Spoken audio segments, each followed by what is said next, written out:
Hello and welcome to the Rainbow Six Siege Intel Report. I'm Xiaoling, and in today's episode we'll be taking a short look at the graphics and other options available in the upcoming beta of Rainbow Six Siege.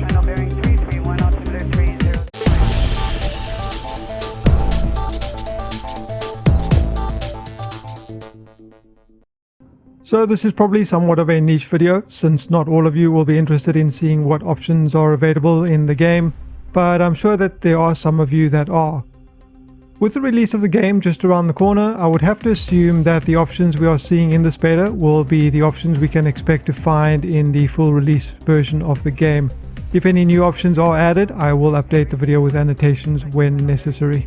So without further ado, let's get started. First up, we have gameplay settings. Squad privacy is pretty self-explanatory. Invite only means only people you have invited to your squad can join, and open to friends means any of the people in your Uplay's friends list will be able to join your squad. Keep in mind these settings are specific to the host, so if you join someone else's game, it will use their settings here. HUD preferences. Throughout the course of the alphas and previous betas, many people have asked for these, so I'm very happy to see that many of the options people requested have actually made it into the game. Starting at the top, we can see HUD presets. Normal, which has all of the preferences enabled.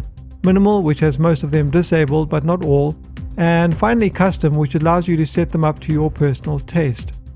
Most of them are self-explanatory. Starting at the top, we have scoring, grenade indicators, teammate outlines, teammate names, threat hit and reload indicators, health, weapon panel, compass, and finally versus notifications. So if you are wanting to tailor your HUD for a more immersive experience or an increased challenge in the game, you have many choices to choose from.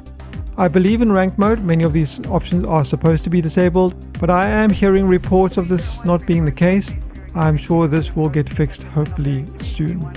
Ping allows you to enable or disable the option to send or receive pings from your teammates. Next we have audio. The options we find here are pretty much what you would come to expect. Language and subtitle settings, master volume sliders, and volume sliders for music and dialogue. A little strange and perhaps disappointing that there is no sound effects volume slider to be able to adjust that within the mix. There are some dynamic range settings, voice chat volume to be able to adjust the volume of your teammates in the voice channel, and of course your own voice settings like record level, record mode to set your mic to push to talk or always open or disabled entirely, and of course the threshold at which point the mic will actually transmit.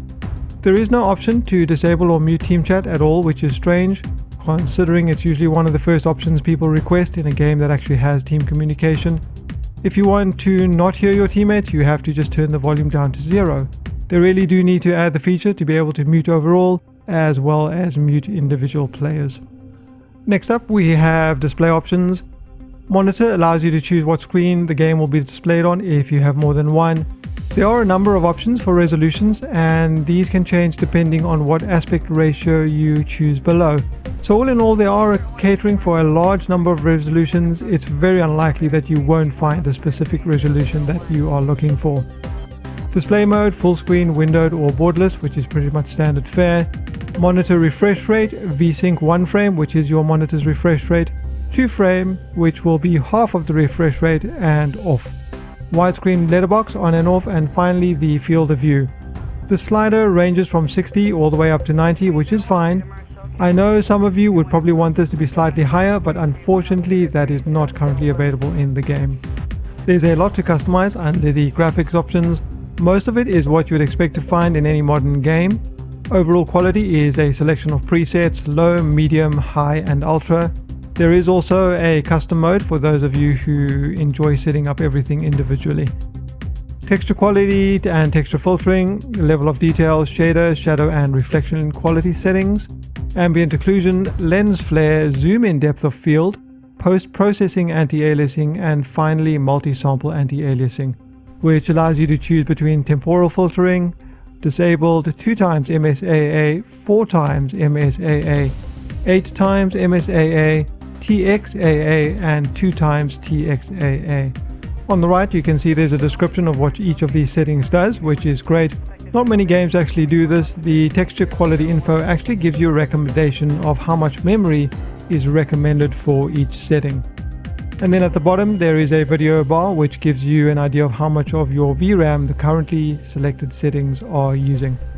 I do have to say though, from my experience so far, that selecting anything other than temporal filtering under multi-sampling anti-aliasing seems to massively impact the frame rate for me at least. I am running two GTX 970s in SLI, but keep in mind that Nvidia have not released an SLI profile or a driver specific to the game yet. If there are any changes after release, I'll add info into the video for you guys.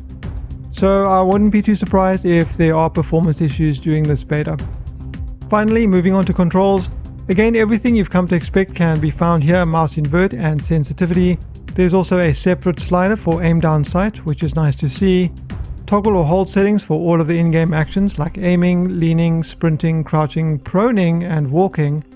Walking is a new addition to the game as well, which wasn't in the beta, which is also nice to see. All the controls are rebindable, but what I wanted to point out is that each control can have an alternate key mapped, which is nice. I think that not enough games offer this option, so it's good to see that it makes an appearance here.